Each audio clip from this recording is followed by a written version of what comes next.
Bom, galera, boa tarde, né? Nós vamos aqui explicar este assunto aqui, que é preposição e crase.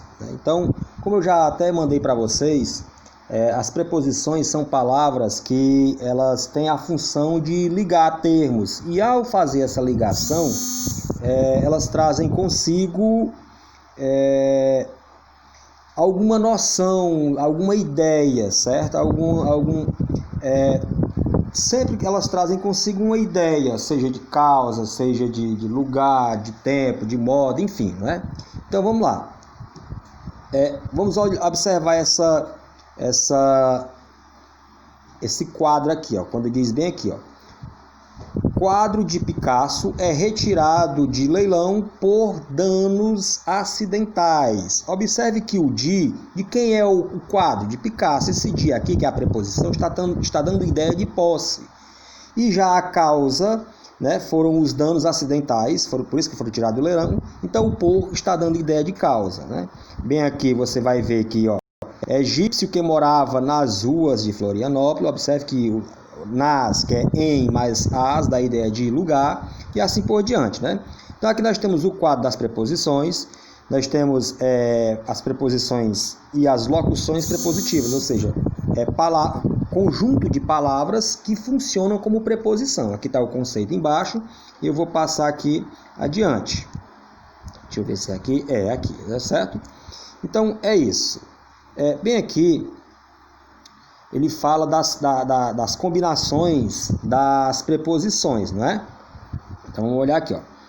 Com bastante frequência, as preposições associam-se com artigos, pronomes e advérbios. Veja os quadros, ó. De mais o dá do, de mais ela dá dela, de mais isso dá disso, em mais a, as dá nas, em mais um dá num, e assim por diante. Então aqui há a combinação das preposições com os artigos. Aí a crase, galera, o que é? É quando a preposição a com o artigo a unem-se. Na verdade, eles se fundem, é uma fusão, né? Não é nem uma combinação, é uma fusão. Um se funde ao outro, formando um só. E para indicar que a preposição a e o artigo a feminino a, então é indicado com esse acentinho aqui que a gente que é conhecido como acento indicativo de crase, que é esse pontinho, digamos assim, esse risquinho que é inclinado para a esquerda, viu? É para a esquerda, porque se for para a direita é o acento agudo, não é o acento grave, que a gente chama de acento grave, viu? É diferente do agudo, porque o agudo é inclinado para a direita, isso aqui é para a esquerda. Então, o que é crase? Nada mais é do que a junção, a fusão da preposição a com o artigo o. Isso vai acontecer quando? Quando uma palavra exige a preposição a e a outra é antecedida pelo artigo a. Veja, quem tem acesso a alguma coisa, não é? Então tem acesso a o pontilhão. Por que ficou a o? Porque pontilhão é masculino. Se fosse uma palavra feminina ao invés de pontilhão, nós teremos o outro a, o artigo feminino a. Aí para não ficar a pontilhão, a com a palavra feminina, nós colocamos o acento grave. Olha aí, ó. Acesso à estrada, né? Aqui é bem parecido. Ao pontilhão, né? O pontilhão. E aqui nós temos para não ficar vai ficar só a, certo? Indicando que houve crase, indicando que houve o fenômeno conhecido como crase, certo? Bem, aqui tem alguns outros casos, né? E vocês vão ler bem aqui, ó. Entreguei o livro ao professor. Por que é ao? Porque é uma palavra masculina. Se fosse professora, seria a professora, com crase, certo? Ó, o acento indicativo de crase.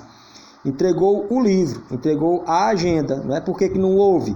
Porque entregou o livro e não ao livro, certo? Então, o que é que você tem que ter em mente? Se você quiser saber se ali cabe ou não crase, você troca a palavra feminina por uma palavra masculina. Por exemplo, vou à escola. Será que esse a tem crase? Então troque escola, que é uma palavra feminina, por uma palavra masculina. Vamos colocar banheiro. Vou ao banheiro. Ó, observe quando você trocou a palavra feminina, que antes era escola, agora por uma palavra masculina, banheiro, apareceu o ao. Então quer dizer que Lá na escola tem que haver crase. Então é só fazer a substituição de uma palavra feminina por uma masculina. Se aparecer antes um ao, então ali deve haver crase, certo? Ok? Então é isso.